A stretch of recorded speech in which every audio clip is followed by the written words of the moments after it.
So, Marsha Sims, Dr. Bernard Haisch, thank you guys so much for being here today. It's our pleasure to be here with you, Justin. Yes. We're We delighted.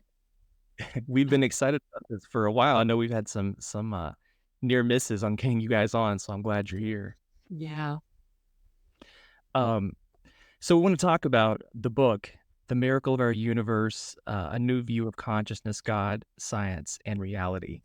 The hypothesis presented in this book is that our physical universe of matter and energy is actually a virtual simulation, which is thought into existence by a universal consciousness, one either vastly beyond our imagination or possibly infinite and eternal. So my first question for you guys is, how did this book come about, and how did this type of hypothesis come about?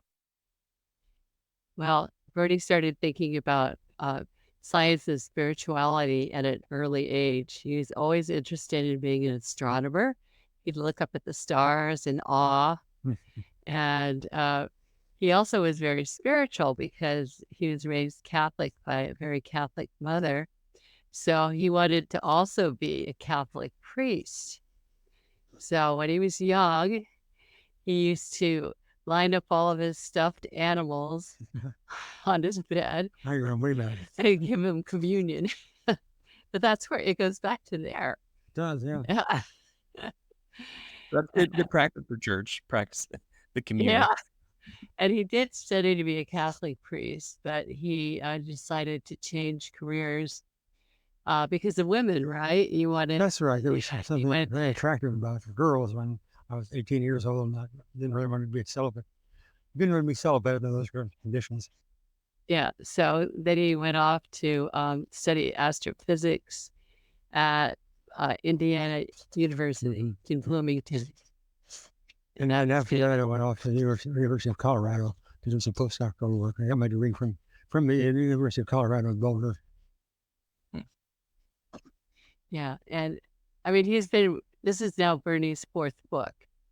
So he has been writing about science and spirituality. He authored The God Theory, The Purpose-Guided Universe, Proof of God with Ptolemy Tompkins, and then The Miracle of Our Universe with me. And you asked, how did this book come about? He'd been writing on it for about 5 years, but unfortunately he has Parkinson's, so he doesn't have very good dexterity in his fingers. And you'll notice he sometimes has some difficulties with speaking. So I'm going to end up speaking a lot in this interview. I mean, he's welcome to always add whatever he wants to say, but I will add clarity if it's needed. So I guess about 2 years ago, he decided I can't pull it together. And he asked me if I would like to be a co-author on the book. I had been letting him do it alone, although we have a history of doing editorial work together because we managed the Journal of Scientific Exploration for 10 years. And I was the executive editor. He was the managing editor. So it was easy for me to step in. I'm very busy because I'm also a music teacher. So I had to make this choice. God gives us choices, and we have paths that we set up for ourselves, and we could choose to, deter ourselves and go a different direction. But I knew this was one of my life's purpose, to write this book. So I did it. And I had a lot of fun working with him. Yeah, most of the ideas originated with him, but I expanded upon them, putting my thoughts, and I helped him pull everything together and get it organized, and with the chapters, etc. And I mean, it was definitely a duo project. We did it together. Well, you guys did a great job. The book is very readable. Even when you're talking about difficult concepts, that's the first thing that stood out to me in the time I spent reading the book so far. Let me start out with something you guys, I think, are familiar with here as far as the questions you've had. But if there can't be, and this is, an idea from the book here, there can't be a scientific experiment to prove God's existence, how can there be scientific evidence? Well, what we're saying is that you can't really have scientific evidence of something as different from a reality as love. That there is the ability of love to really influence the world in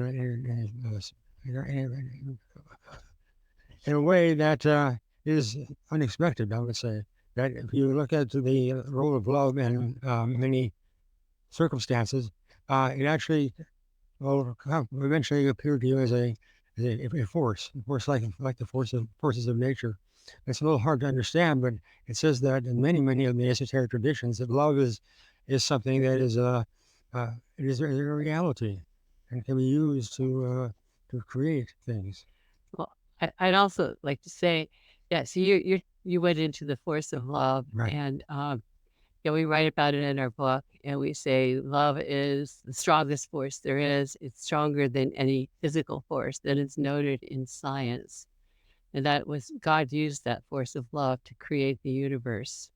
And we're part of it. We're sparks of him. We're sparks of his love. And it's within all of us. And all we have to do is search for us and try to forget about all the other irritating things that are going on, and the ego reacting and getting angry and starting a war. I mean, we feel the love that God planted in us. So you were wondering, I mean, this is a question that's pondered by many scientists and skeptics. How is it possible to have scientific evidence for the existence of God? Well, we propose that God is a consciousness, and you can't put consciousness in a test tube, and you can't measure it. So the only way you can prove it is by the way analogy that we experience love. If somebody loves us, like if Bernie says, "Do you love me?" And I can say, "Yes, I love him," but I show him I love him by all the many things that I do for him. And by the way, I'm his caregiver also, so there's a lot of love involved in that. Yeah, There is everything, love in there. caring for him. Yeah. So it's really by observation. That's how you can tell that there's a God. Like if you uh, put out a prayer and you get a response, then you feel there's definitely something listening to you. And I mean, you can feel God when you meditate too, very deeply. That's one of the best ways, is just to go within to where your spark of God is and experience it. And I go into that kind of at the end, usually when I talk about how do you get a guaranteed ticket to heaven. So why don't I summarize that at the end, okay? All right. Yeah, the nice ending. Do you have anything to add to that, Bernie? I think you've covered it pretty well. Yeah, they now. I mean, I must confess that I really don't know how love can act like a physical force under some circumstances. It's just a mystery, and I guess I'm ready to leave that a mystery for the time being. Contemplate that more as my life goes on, but exactly how that works, is a mysterious thing. Although the actions of people throughout history, especially The mystics, yeah. have shown that there is something that there are things that can be done out of love, and that they are it has real consequences. So it makes us a little bit heretical on that front from mainstream science, but there's plenty of evidence throughout history that love is a force, something. Yeah, we say it's love enhances consciousness. It is strong emotional expression that creates inspiration and an attraction that is binding. And we felt that attraction, most of us, between two people when we felt like we were falling in love. But it's an attraction like that. But when you're thinking about God, it's a different kind of attraction. It's deeper and more profound. I was going to see. Oh yeah, I was going to tell you about my awakening of the heart, because you were asking about how do you experience God, and Bernie was going into the love aspect. So I had the experience of being one with God when I had an awakening of the heart, and I don't know if all of you are familiar with what an awakening of the heart is, that I could tell you physically what happened to me. So I was at a satsang uh, in Marin, and I went to dialogue and listened to mystic teacher Gangaji, and she does the Advaita um, belief system. And a satsang is where you sit around like people that are uh, seekers sit around at the foot of a person that has the profound information to share, and you dialogue. It's sort of like the Sermon on the Mount in the time of Jesus. So there I was sitting on the floor, and I saw Gangaji come into the room, and there were maybe about 50, 100 people in the room. They were all sitting on the floor or in chairs and waiting to hear what Gangaji had to share. And she looked into my eyes. Before she even said a word, she looked right into my eyes. And it was like this atomic explosion went off. It was bam! This light is shot right into my eyes and into my heart. And my heart just started palpitating a really beautiful way, not a scary way. And I closed my eyes and I saw spirals of purple and blue and, beautiful kind of white light. And it was going right up out the top of my chakra. And I was tingly all over. And I felt like I was transformed into a different being. I felt just this overwhelming feeling of love. And the spark of God inside of me definitely came alive when that happened. And I looked around the room and I saw a web of white light connecting each person in the room.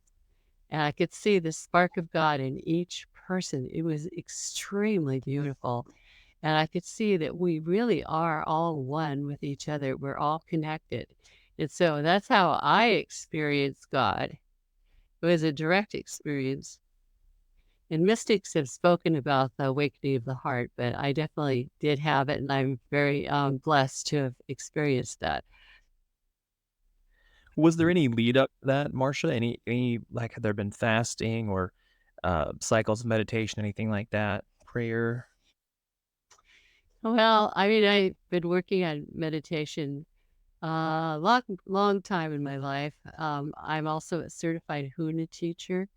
So I did chanting and I did Huna meditation. So, I mean, I have been preparing myself for it, but this was the most powerful response I ever had.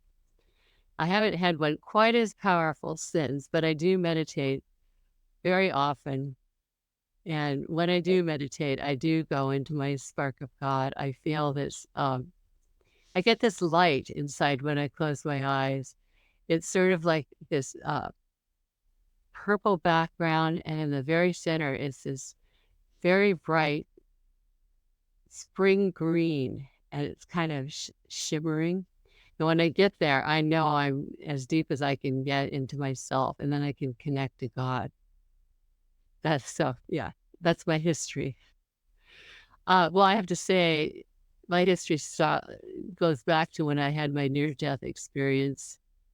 So I saw the other side of the veil. Would you like to talk about that? Want me to share about it? Okay, I'll share it. All right. So when I was 16, my family, my mother, father, and sister, and I went on vacation with another family in Santa Cruz. It was a little beach south of Santa Cruz called Rio del Mar. And it was spring break, and the weather was a little bit volatile. But there I was anyway, because I love to swim. I was always a good swimmer, body surfing in the waves. And we were all having a really great time until suddenly this huge wave just crashed over me. And it was quite tremendous. And it took me a while to be able to resurface from it. But because I'm a good swimmer, I was able to pull myself up. And by the time I got to the surface, my feet could no longer touch the ground. And I found myself quickly being sucked out to sea. It was very terrifying. And I couldn't get out of the current. It was a riptide. And there I was swimming, and seeing my friends and family on the shore getting smaller, like the size of little ants practically. And I was screaming for help, and they were screaming at me. And, you know, after a while, the terror resided and receded, sorry is the word. And I kind of went into this alternate reality. I crossed over to the other side, I believe, briefly, and I saw the face of my ancestors come up to me, and they were all joining around, and I was kind of like one foot in this physical world and one foot on the other side. And I saw the face of my two grandmothers, and then I believe my grandfathers, and then ancestors before them. They were all there, and they said to me, "Marsha, don't worry, we're here to help you. All you need to do is relax, and we'll keep you afloat." And they joined their hands together like a net of white light, and they kept me floating.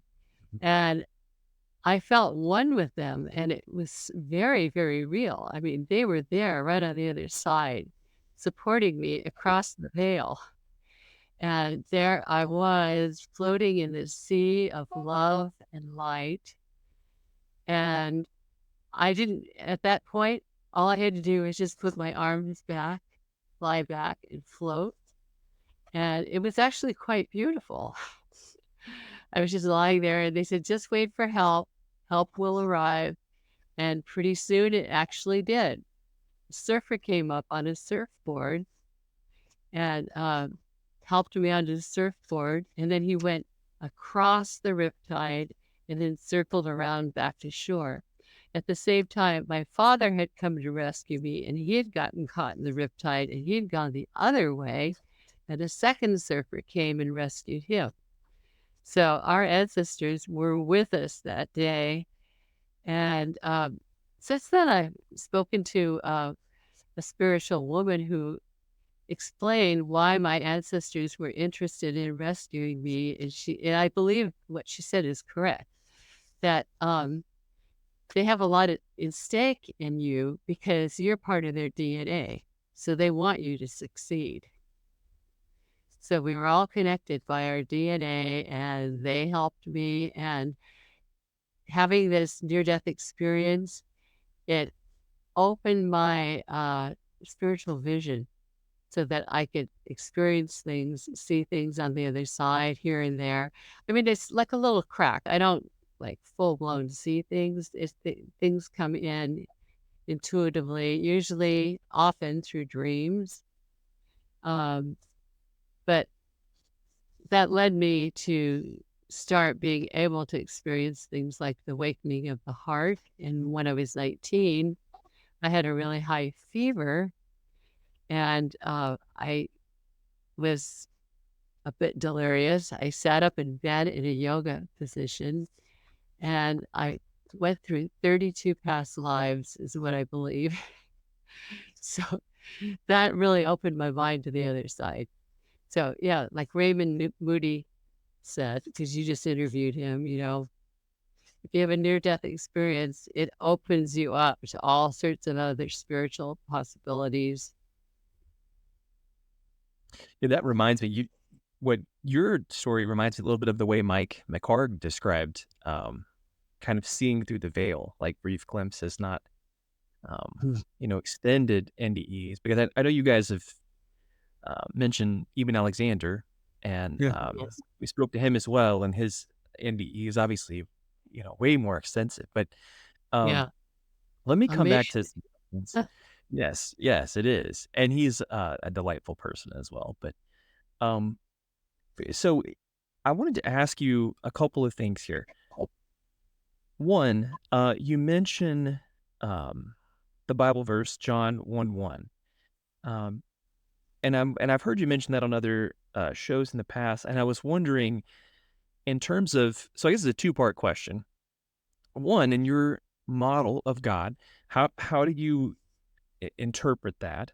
And two, what is your can you explain your model of God and possibly God's interaction with human beings?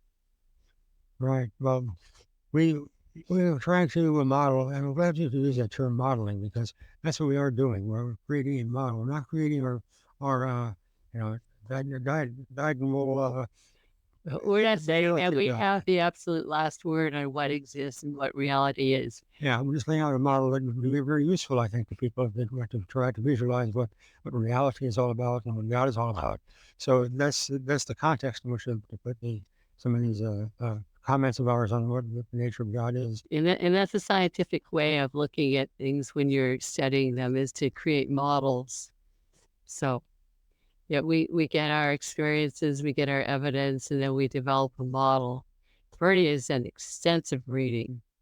He's a really good researcher. So that's why he came up with these models that we're talking about today. Yeah, and I think it's a contribution to the thought of people on the nature of God, that God is very different than a lot of what most religions preach.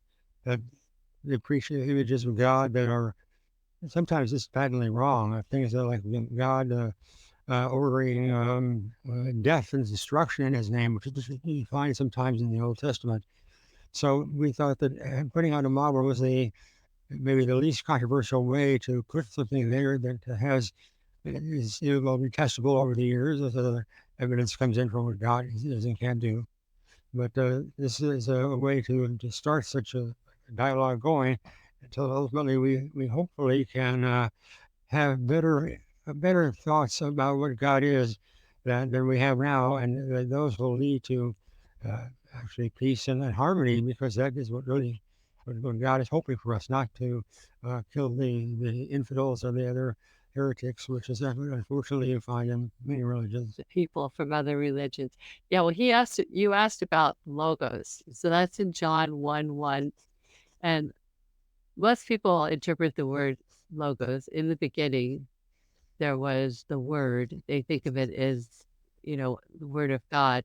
But if you look at it more deeply and you use the Greek translation, logos means expression of a thought.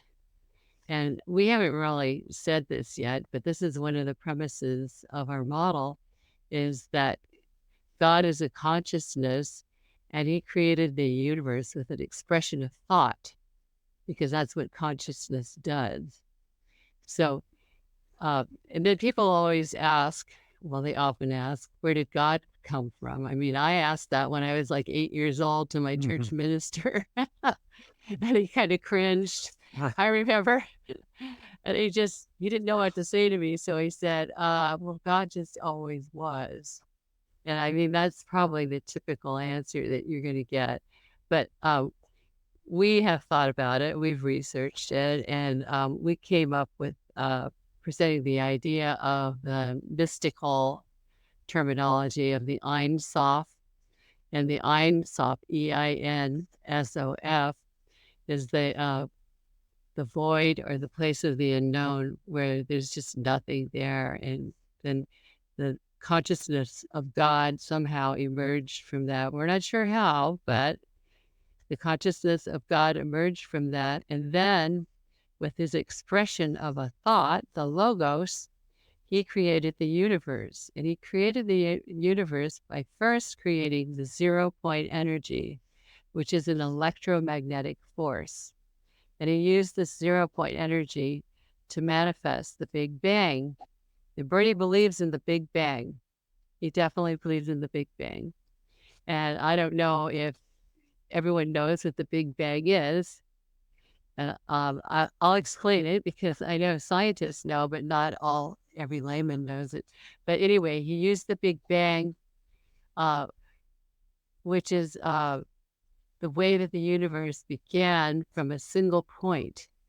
And then it exploded and expanded and stretched to grow as large as the universe is now. And it is still stretching.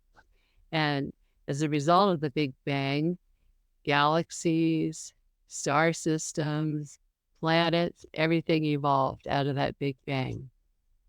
there's a bit of a complication to it, though, which makes it more interesting, I think.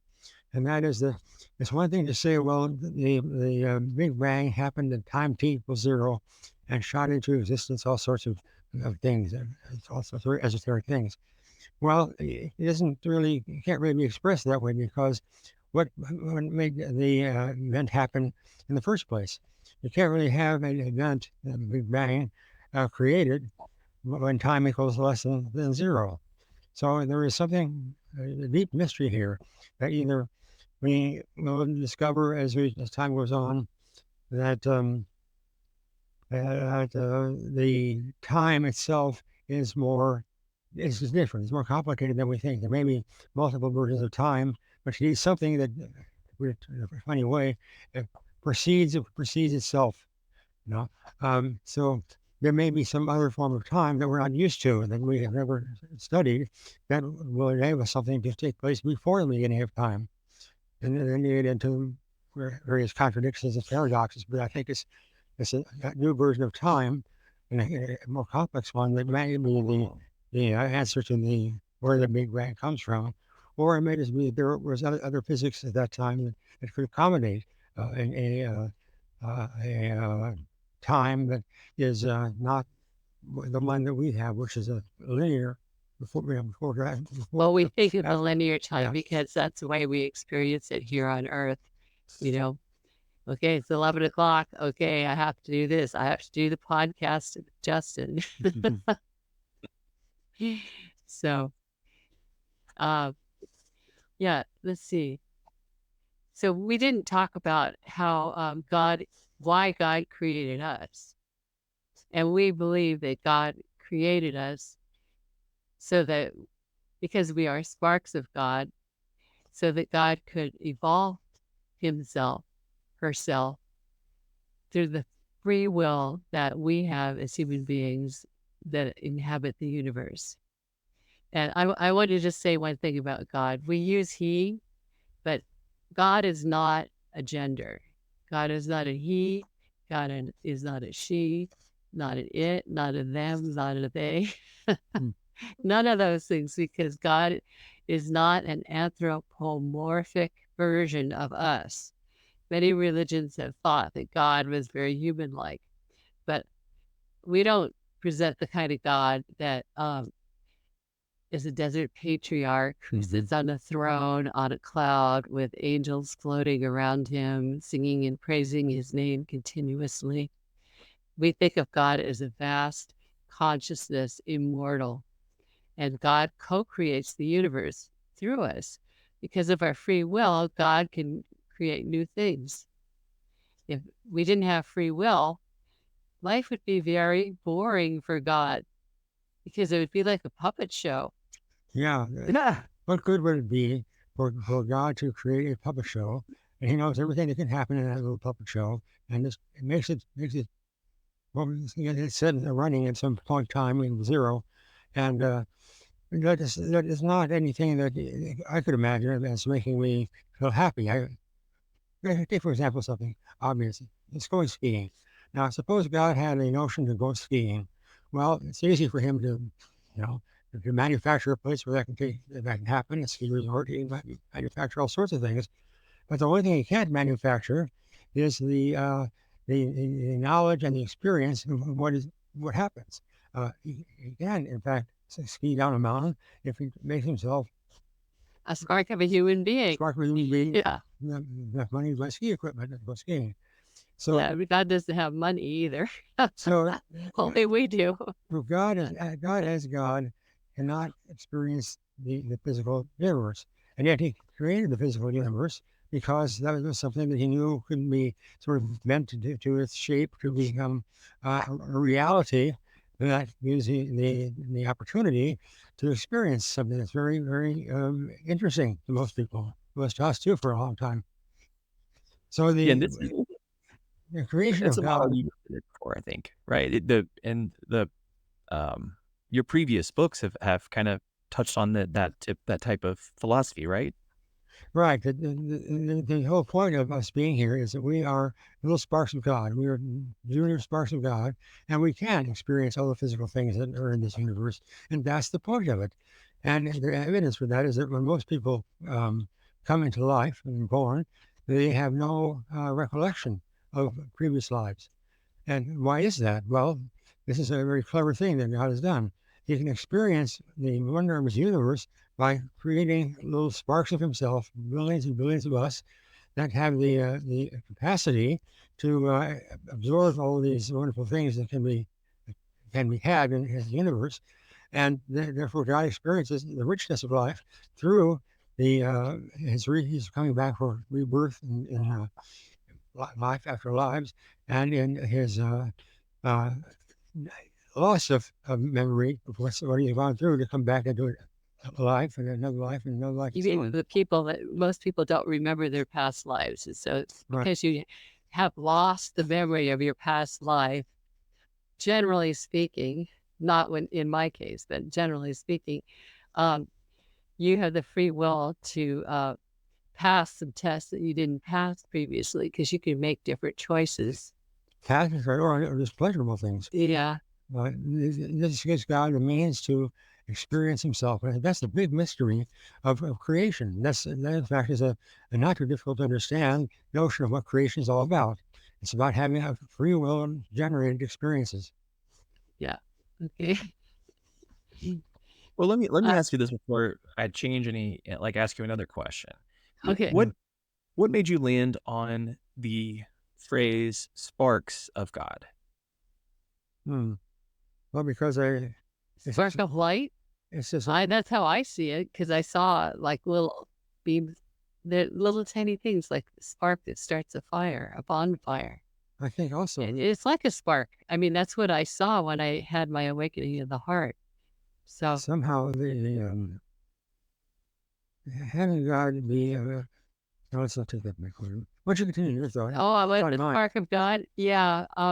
Actually, maybe that idea came more from me, probably.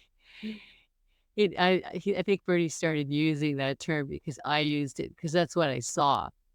I mean, and also it's cool. I mean, you can really see the sparks of God in every person around you when you really open yourself to that. And that's what it's like. It's like the spark of a bonfire, God is this huge bonfire, passionate, strong, forceful, fierce, loving, and then the bonfire casts off little sparks.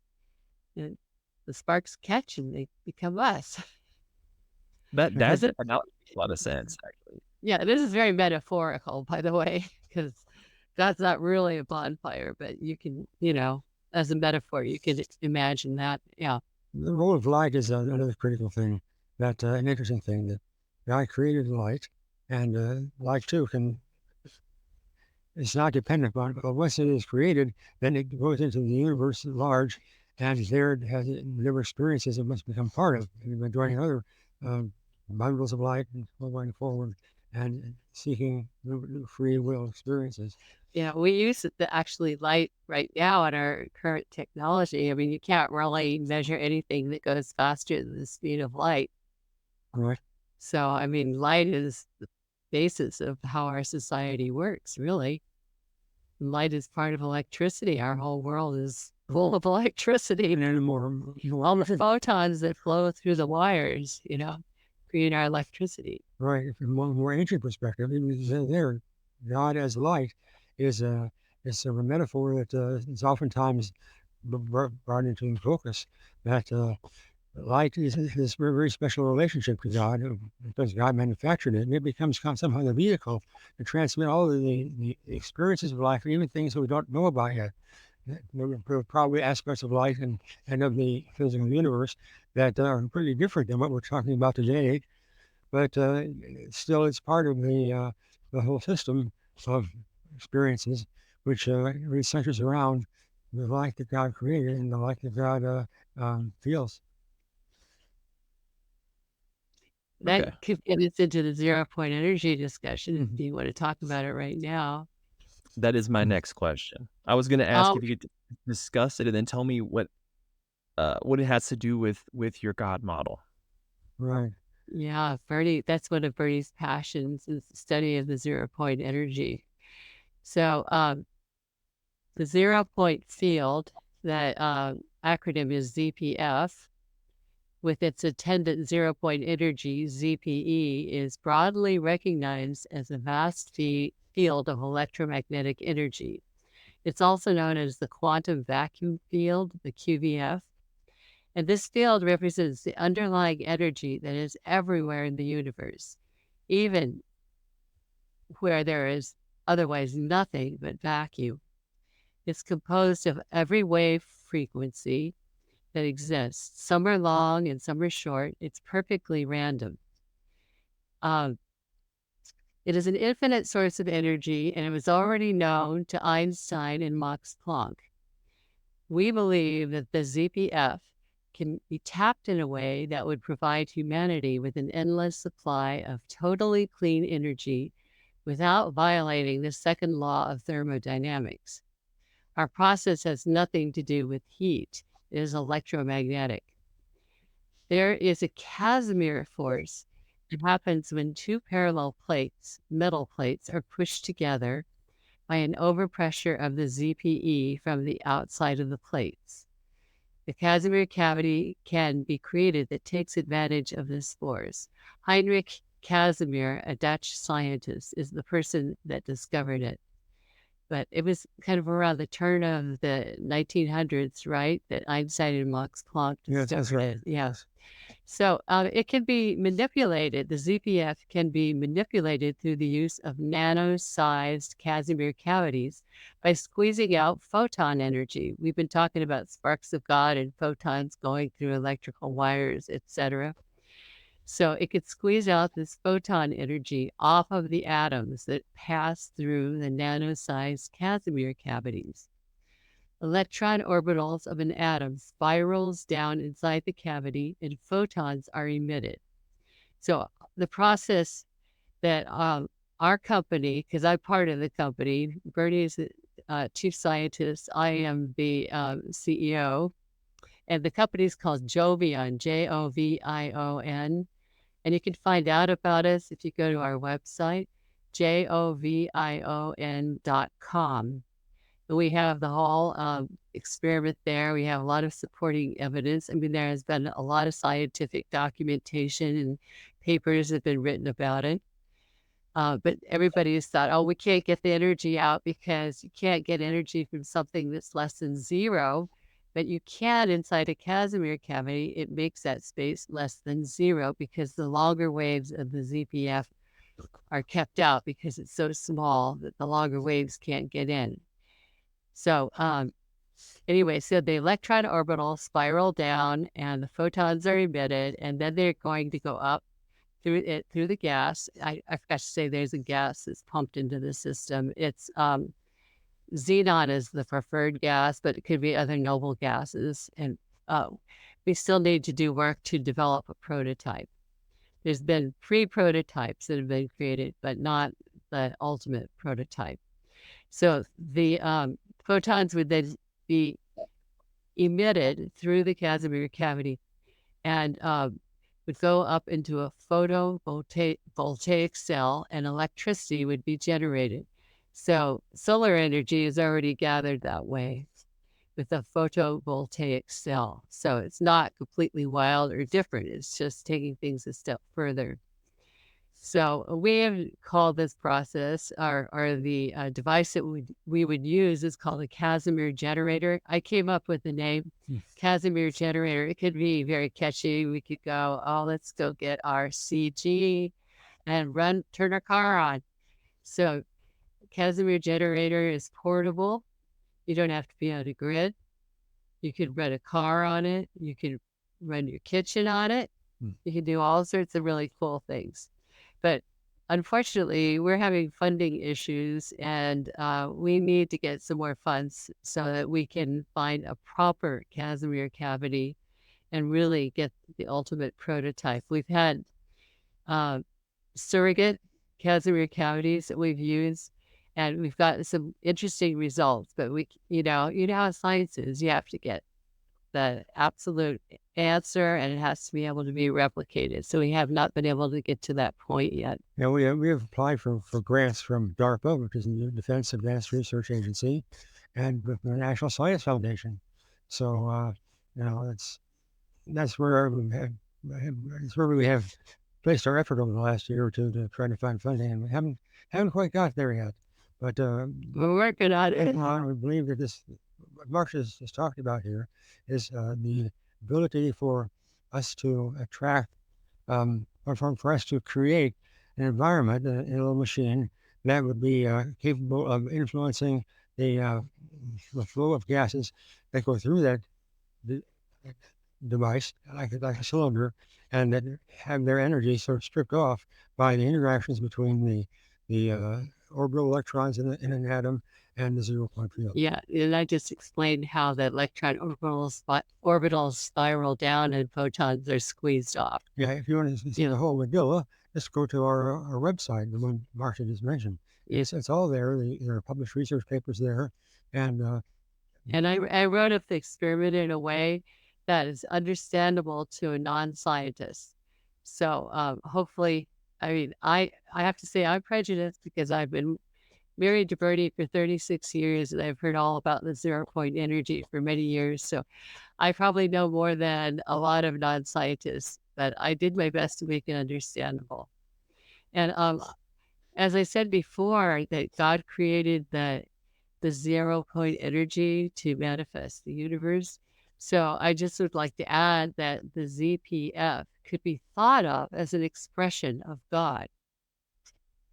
But some New Age people misinterpret it and say the ZPE is God. No, I think the ZPE is an expression of God. Bernie thinks that too, right? I think that's right. Yeah, okay.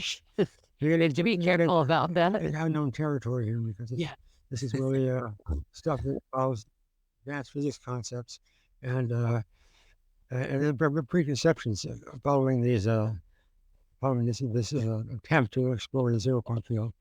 So most people who work in that area would say that, the energy you're trying to tap is less than zero energy. We were explain that, how it could be less than Indeed, zero. yes, that's right. What you're doing is you're taking an instrument, we call it casimir cavity. It's not an instrument exactly. British, I spoke about this. I know. Okay. And, You just want to elaborate? Okay, go on. That's but okay. Yeah. this is not contested that there exists a 0-point field. But the question is, can you get to it? Can you extract it using clever techniques or? Yeah. So we propose using the Casimir cavity. Exactly right. Okay. We've shown that there's a way to use Casimir effects to make a 0-point energy possible. Okay. There. I think we should go on. If you have any questions, I'll be glad to answer, but we can move on. Well, yes. I mean, I think the discussion of the 0-point field could be a podcast all to itself, I think. Yeah. Yeah. But how do you think, what would be a good way to, can you explain how you would associate the 0-point energy field with God? Well, I'm beginning to think that since God has created all there is and the universe is God, the universe is God made visible, made manifest. In a way, then, the 0-point field is sort of the root energy source of the 0-point field, and the thing that gets excited, and when it gets excited, has certain properties that we'll find very useful. Yeah, it's kind of the underlying force of everything that exists. That's, remember I said earlier that God created the 0-point energy field to create the universe? Mm-hmm. Yeah. So it's an expression of God. It comes out of God. It's not God. It's definitely not God, but it's something that God uses in his creations. I must confess, I think I've changed my perspective on this. Yeah, he didn't. In recent years. And I first wrote when I wrote the first paper, or the first book rather, when I wrote that, I did mention 0-point field, but I got really sort of put at odds with considering the 0-point field as something that is a direct consequence of God. I thought of it more as some Something different. something different. But I'm beginning to think more and more that the 0 point field is the thing that keeps the universe inflated, keeps the universe what it is, and using 0 point energy. And Yeah. now the other processes that take place in astronomical context can also be attributed to the 0 point field being active. And we need to go more and more that way. And well, we'll see how far that goes. Yeah. So this book is a big step for Bernie, actually, in talking about the 0 point field in the way that he does. Because when he started writing the book, and even when I started helping him, I kept saying, I really think that 0 point energy needs to be equated with God and what God does. And Bernie kept saying, oh, no, you can't do that. It's a scientific term, it has to be different. And he evolved while he was working with me. It's fun.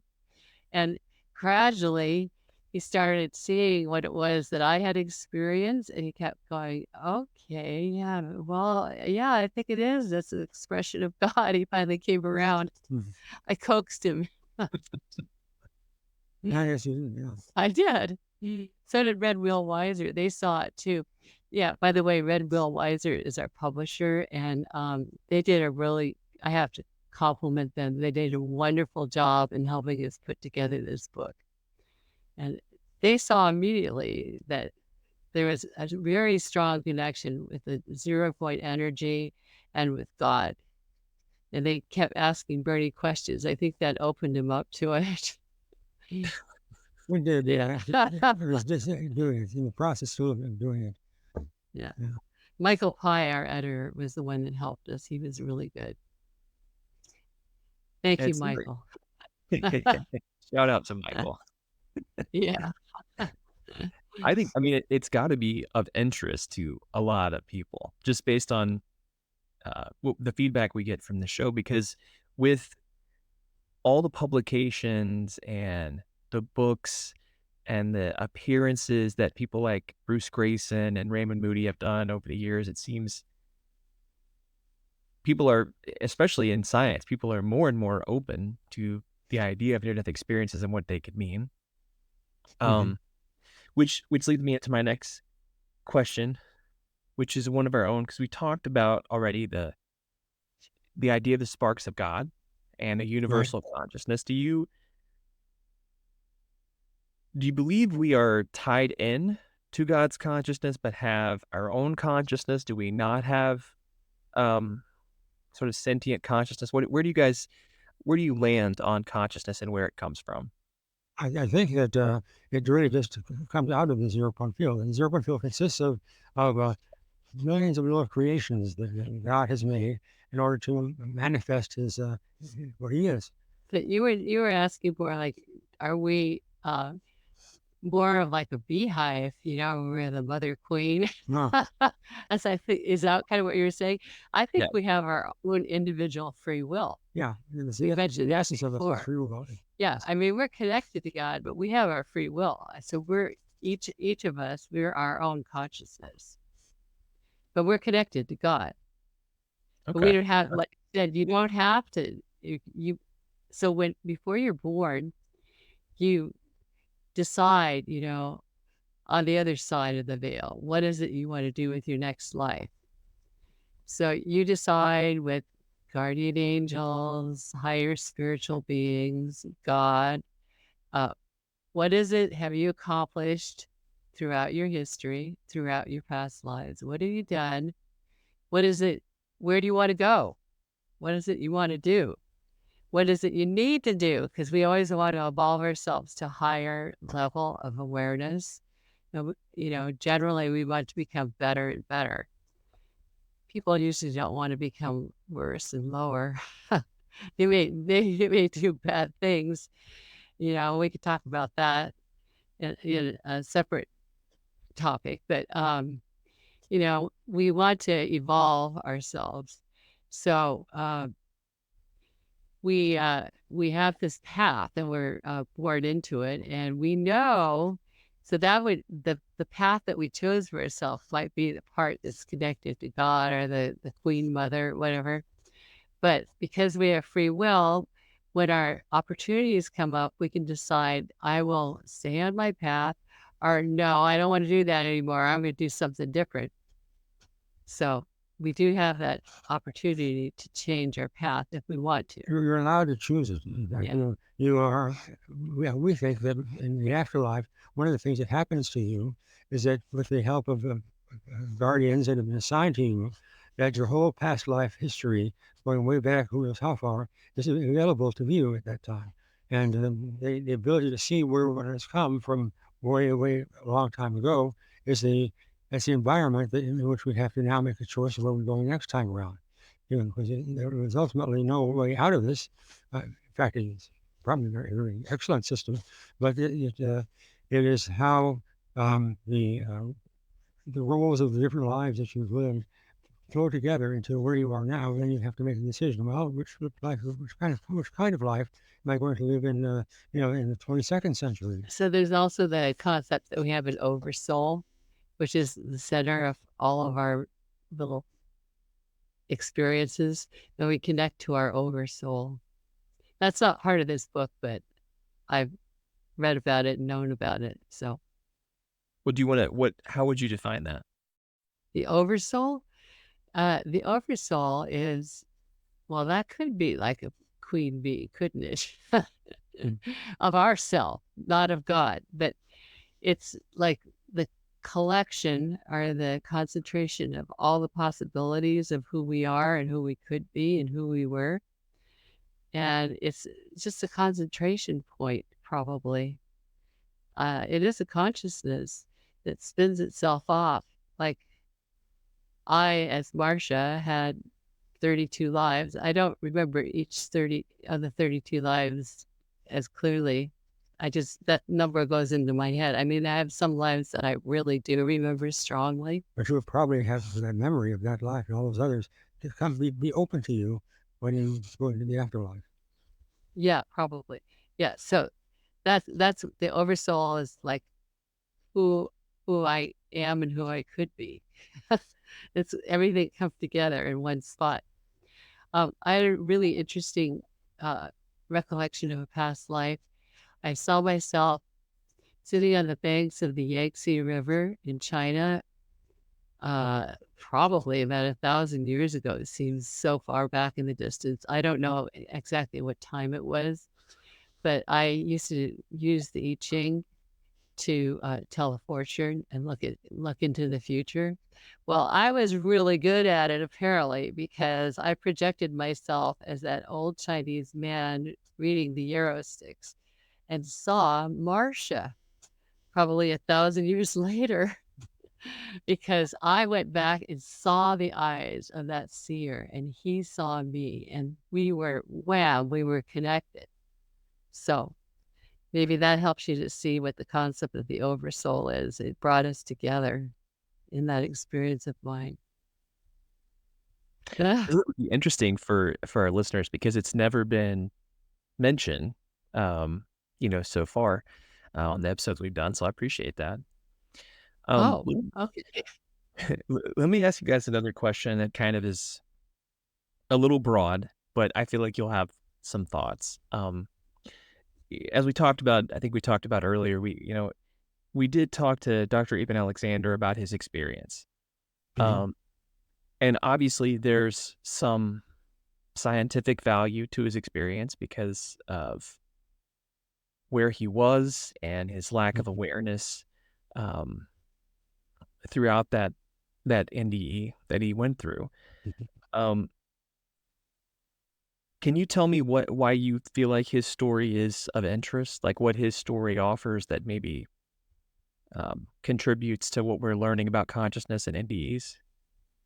Well, yeah, certainly he was his experience is a great testimony to the reality of the whole NDE.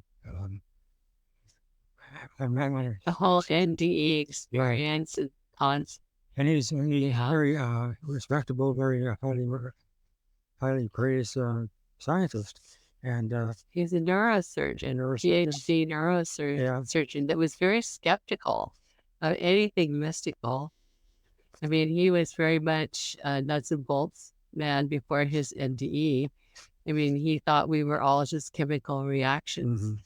And I think this gets to my point that you have to really have an experience like an NDE or, some way to look beyond the physical realm to always understand what we're saying or to know for yourself what we're talking about. I mean, you can hear it and you can be interested, but if you have a direct experience like even Alexander had, I mean, that's how you really know because you were really there. And I mean, he was clinically dead. Mm-hmm. He had some form of E. coli, some deathly strain where he went into a coma. I think it was like 8 or 10 days, Yeah. 8 days. Yeah. And it was predicted that he would never come out of it alive. And if he did, he would be a vegetable. And that would be the end of anything he could do that would be, you know, productive here as a human being. But no, that's not what happened at all. I mean, so his brain really did shut down. So that's evidence that he wasn't hallucinating because his brain wasn't functioning. I mean, he actually really went to the other realm and experienced all these other levels of heaven. And it's quite beautiful. I mean, I really recommend any of your listeners to read his book. I read it twice and I loved it.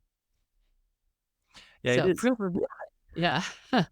It is interesting with his story. He mentions that when you look at documentation of what he experienced, that they credit his NDE for miraculous healing, for lack of a better, Yeah. explanation. And that was incredible to me because I've worked in healthcare for 2 decades and I've never seen anything like that. But No, yeah, it's exceptional.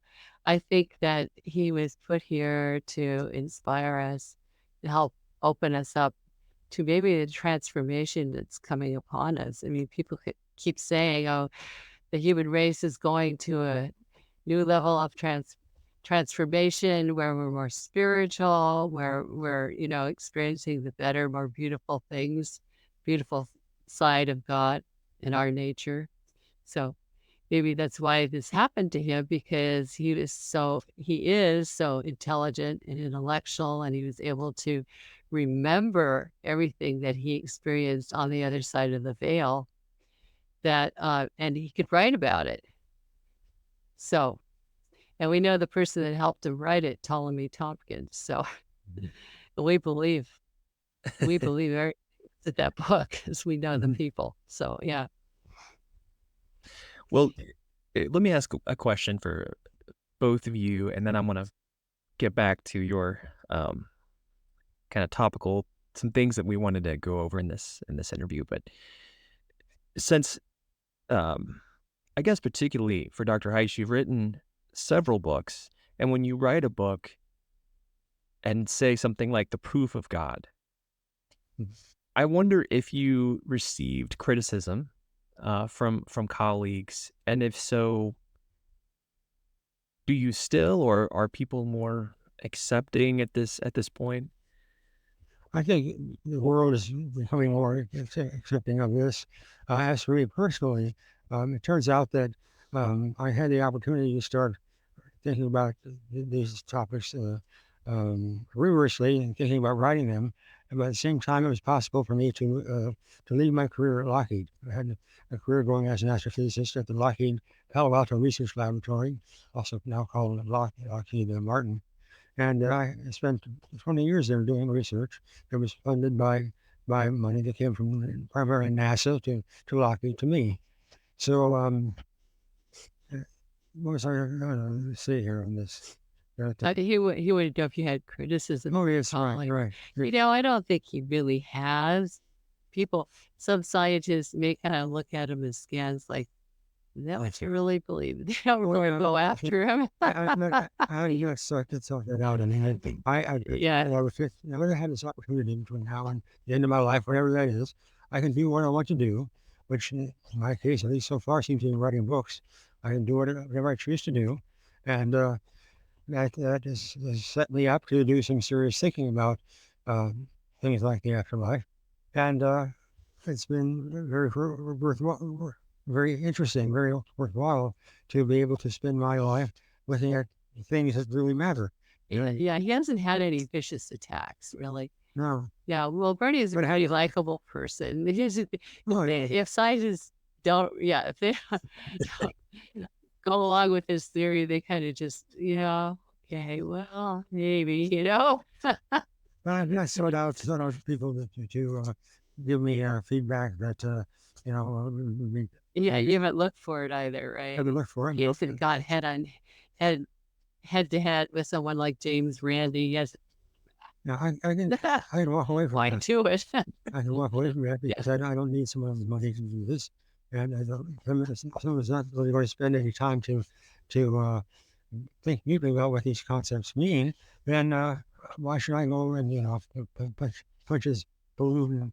Yeah. Burst his bubble. Well, yeah, that's the harder than punching the balloon. Yeah. No, but like we say, Bernie and I are presenting a model anyway. So it's not a scientific law. So, scientists are not going to attack him because he's not presenting a law. It's a model. I just think that See, it's fascinating from everybody's, I've seen Dr. Moody's debates, and I love how sometimes he just says, I don't have the answer to that, Yeah. and for Dr. Grayson, he said he gets these rebuttals and he'll respond to almost all of them, which I think is Yeah. fascinating. A lot of work probably goes into that. But Yeah. anyway, I was going to ask, so this might be something Marsha has some thoughts on. You mentioned guaranteed ticket to heaven. And what I was wondering is you talked about experiencing God on earth or now. Can you elaborate on kind of the idea? Okay, well, originally we were going to call our book, which is now called, I might as well say the title so everyone can hear it. It's called The Miracle of Our Universe, A New View of Consciousness, God, Science, and Reality. I think it's a really great title. That title was suggested to us by Red Will Weiser, Michael Pye. And it's a very all-encompassing, mysterious title that draws people in like, what's the miracle? So you get to find out what the miracle is when you read our book. But we're originally going to call it, Do You Have a Guaranteed Ticket to Heaven? And so the reason Bertie wanted to use that idea is, how can you experience heaven on earth as a human being? So I decided to write a little answer to that. And so my answer is, you have a guaranteed ticket to heaven because you are a spark of God and you are a part of God. The alternative would be hell, which does not exist. We didn't get into this, but why does hell not exist? Because we're sparks of God. Why would God condemn himself to an eternal place of punishment if we're sparks of him? It logically doesn't make any sense. So we believe hell does not exist. People could create a hell on earth for themselves if they choose to, or if it happens to them. But, you got to eventually work your way out of that. But the idea of hell that just goes on for eternity is not existent. So anyway, getting around that, how do you experience heaven while you're on earth? It's important to be in a state of gratitude, because if you get yourself in a state of gratitude, your whole mind changes. You start, instead of thinking about all the things that you feel are irritating, or you feel like, oh, I'm being punished, I'm being challenged, this is bad. If you turn around and say, I'm really grateful I have this, I have that, I have this, your whole mind goes into a positive direction. So I think this opens your mind for optimism, love, and God's still voice.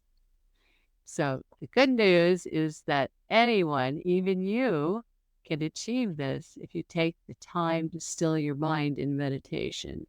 And I call it the monkey mind. We all have a mind that hops around from thought to thought to thought, like swinging through a jungle. So it's sort of like a monkey mind, It's like some people are better at controlling their thoughts than others. Some people's, you can hear the way they speak. They're like stream of consciousness, just jumping from thought to thought to thought. So you get to still that. because if your mind's going around swinging through a jungle or spinning around in a circle, you cannot experience God. So you got to still your mind. And one of the ways that I still my mind is counting backwards from 100, getting in a quiet place. I like being in a hot tub. That's pretty nice, or a warm bath. Yeah. That's a good So start. so count backwards from 100. And if you find that even when you're counting backwards, like by the time you get to 89, you start thinking about what you had for breakfast. Well, that means you're not counting backwards fast enough. A thought found its way to creep in. So you have to count faster, and you have to maybe do this cycle. For me, usually I get it after 3 times. My mind starts calming down. And I'm a very busy person, so mind hops around all over the place too. So I have to still it. So you still your monkey mind by doing this counting backwards from 100, thinking calm thoughts. And suddenly your mind actually, you have your eyes closed, you can start seeing colors. I see colors. I think I said earlier that I get this sort of background of deep purple, and then I get this little spring green circle in the center, and then I know I'm going into myself or into the presence of God. And when this happens, everything becomes euphoric. And you can see anything, you can experience anything, insights through that, euphorism, or you could just feel like, oh, this is so beautiful. And so it can take a lot of practice to be able to get to this state, but I want to encourage all of you to try it and work towards it, because if you take this time to experience God and the love that she has for his children, then you can get your guaranteed ticket to heaven here on earth.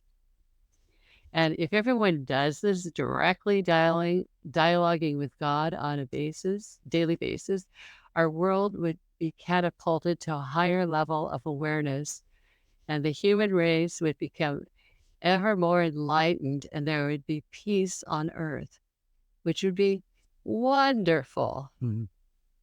Think of what our planet would be like. We had a lasting, loving peace. I think we're sort of on the cusp now that I think the Earth, and by the Earth I mean primarily the hominids, us, have are experiencing sort of a new energy source, not a new energy, but a new reality that's beginning to emerge from out of basic nature of who we are. And so I think that the possibility of there being a very different new world in place 50 or 100, 150 years from now is a good expectation. And it's up to us to try to make that expectation become more than an expectation, but become reality. Yeah, so I do think that there are major changes coming. Some of them good, but hopefully some of them bad, but hopefully good ones. Well, Dominate if here. we concentrate on becoming one with God, we will experience the good things that come up. So that's what I had in mind when I wrote the book, because I no longer had to do work in astrophysics, which is very a lot of fun work actually. It's a great field to be in. But I was thinking to myself that maybe my purpose for coming here was not in the astrophysics I'd done for the first 50 some odd years of my life, but the most important thing that I can do is to try to bring into the public consciousness thoughts about how things can be better if we have a more united force of God to bring about these changes. Okay. Yeah. You foresee a time in the future where we have even more of a cohesion with science and religion, say, for example, where maybe, there's no doubt about the existence of God? Well, that's one of the things that Bernie has been working on his whole life, is building a bridge between science and spirituality. So the National Academy of Science states that science is a way of looking at the physical world, measuring it, understanding it, developing the technology, etc. But spirituality can't be measured the way that science likes to measure things. So spirituality is something completely different. It's more of an experience that you have. Is in our case, it's an experience you have with God and a higher awareness and the love, the force of love.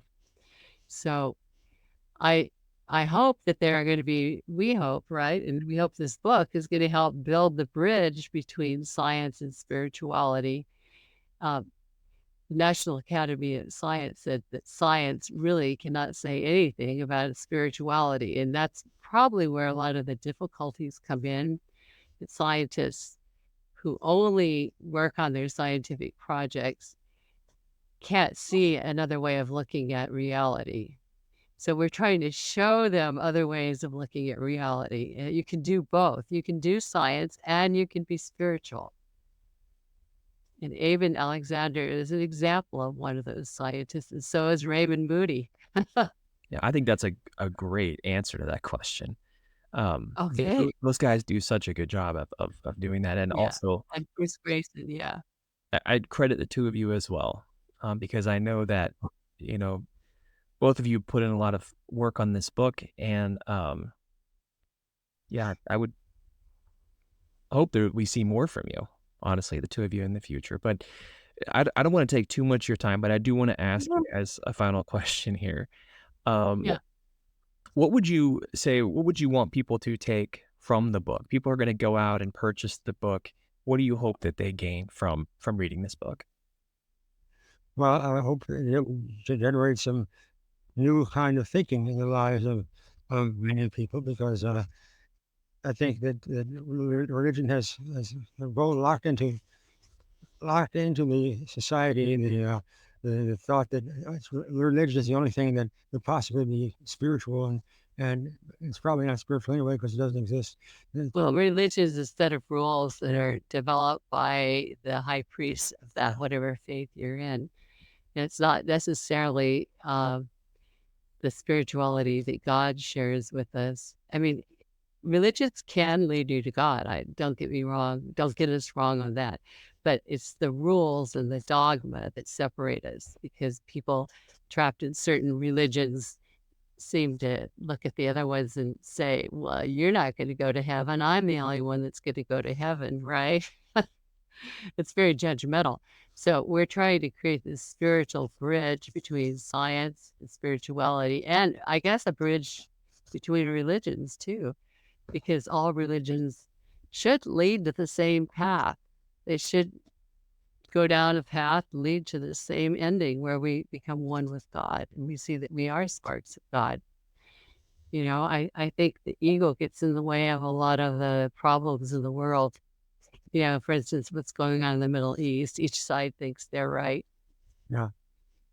Instead of realizing, oh, we're the same, which is what they should see. But, it's hard to see with years of grudges and fighting and egos batting heads. So I think that's one of the things we'd hope that people can, Eckhart Tolle has a book about that, about understanding your ego and learning how to tame it.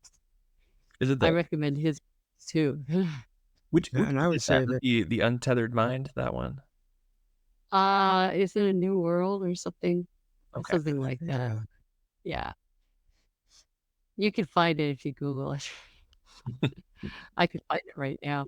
There's one thing I wanted to talk about that I didn't mention, because I'm a music teacher and an opera singer, and I wanted to talk about God expressing himself through sound, through the power of music. And do we have a moment? I could keep making really absolutely. fast. Go ahead. Yeah. Okay. So, well, and we didn't even touch on this yet, that we think God expresses himself mathematically here on the physical plane. And there really is we are the result of his mathematical forms that he's created. So this idea goes back to Plato and Pythagoras, who believed in the addition to the physical world we perceive, there is a real world of mathematical forms.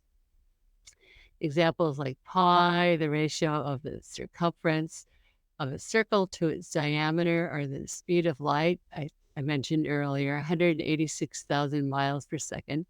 All of those things are very solid parts of our physical reality.